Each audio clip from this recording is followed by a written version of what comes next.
बिस्मिल्लाहिर्रहमानिर्रहीम। मेरे भाइयों, गर्मी के मौसम आ गया। गर्मी के मौसम में सांप भी निकलते हैं, बिच्छू भी निकलते हैं, लाल बेग भी निकलते हैं, चूंटी भी निकलते हैं, हर मोजी जानवर निकलते हैं अपने बिलों से। जब वो निकल गया आपके बच्चों को भी काटता है और बहुत जहरीला भी है। तो अल्लामा समरकंदी रहमतुल्लाह अलैह के एक शागिर्द के बच्चे को 2 दफ़ा सांप ने डसा, तो उसको ख्वाब में से अल्लामा समरकंदी रहमतुल्लाह अलैह ने फरमाया कि ये आयत पढ़ो।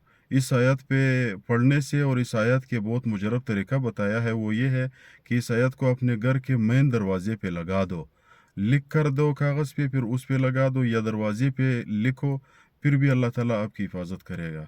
तो वो आयत बताने से पहले आप लोगों से गुजारिश है कि चैनल को सब्सक्राइब करें ताकि हमारे हौसला अफजाई हो जाए और अमाल कुरानियात आप लोगों तक पहुँचे।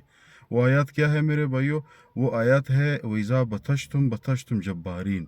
इस आयत की इतनी ज़बरदस्त फ़वाइद है ये। अगर आपने लिखा दरवाजे पे, तो अगर घर में सांप है तो सांप इस टाइम पे निकलेगा जो आप उसको मारोगे। अगर बिच्छू है, बिच्छू भी इस टाइम पे निकलेगा, आप उसको मारोगे।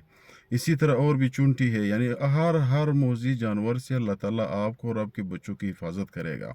इसका तरीक़ाकार यह है कि अपने घर के मेन दरवाजे पे एक मेन गेट है, एक वो दरवाज़ा है जो आपके हाल पे खुलता है, आपके हाल के अंदर होता है, तो हाल वाले दरवाजे पे लगा दो। जो भी घर के दरवाजे उसी हाल में आते हैं, हाल वाले दरवाजे पे लिखो या किसी कागज़ पे लिखो, उसके ऊपर लगा दो। अल्लाह ताला आपकी हिफाजत करेगा, आपके बच्चों की हिफाजत करेगा।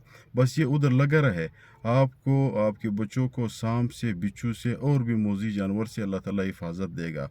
अगर घर में मौजूद है तो निकलेंगे, ऐसे टाइम पे निकलेगा कि आप उसको मारोगे। अगर आपने मारा नहीं तो वो घर से निकल जाएगा। आपके घर की हिफाजत अल्लाह ताला इस आयत की वजह से, आपके बच्चों की हिफाजत अल्लाह ताला इस आयत की वजह से कर लेगा।